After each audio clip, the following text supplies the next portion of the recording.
common problem with dashboards is the ability to fit things in. So for example, in this case, you can see I've got some information set up here and I've got sort of 5 or 6 columns set up. The problem is over here, I've got some data and I want this to go into that dashboard. So if I can, maybe I can copy that. Now if I went and put it over here, the problem is it now extends it, and maybe that's not exactly what I want.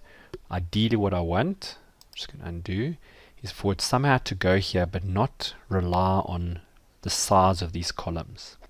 So there is a way to do that, and it involves creating a picture of this area. So just to show you the process.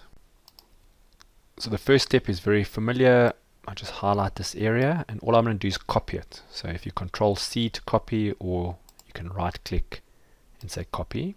I'm going to go to where I want to put it, so I'm going to click here, and then if you go to your paste special, now unfortunately if you click on paste special it's not available here, but if you click on paste special you'll notice that one of these last icons here, it says paste, and it's a paste picture link. You'll see a little chain there. When I click on it, you'll see it seems to have pasted a picture. So you'll see it's a normal picture. You can see the lines are not needing to line up. They're not in the columns. Just to show you it is a picture, you can see you can move it around if you want to, etc. But the power of this particular tool is it's a picture link. What that means is if I come here, and for example I don't want this blue, I decide I'm going to make it clear. When I change that, when I go back, you'll see that the color disappears.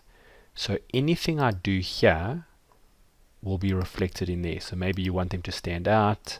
So maybe that whole area should actually be, bright yellow. When I go back here, it's now in bright yellow. So this is a picture. It allows you to sort of overlap columns, not worry about the columns. And in a separate place you can format it exactly how you want, exactly the widths you want, etc. And this will also work if numbers change. So if that changes to 1097, when you go look at the details, you'll see there's 1097. So by creating picture links, you can actually create a very sophisticated dashboard that doesn't rely on things fitting exactly into cells.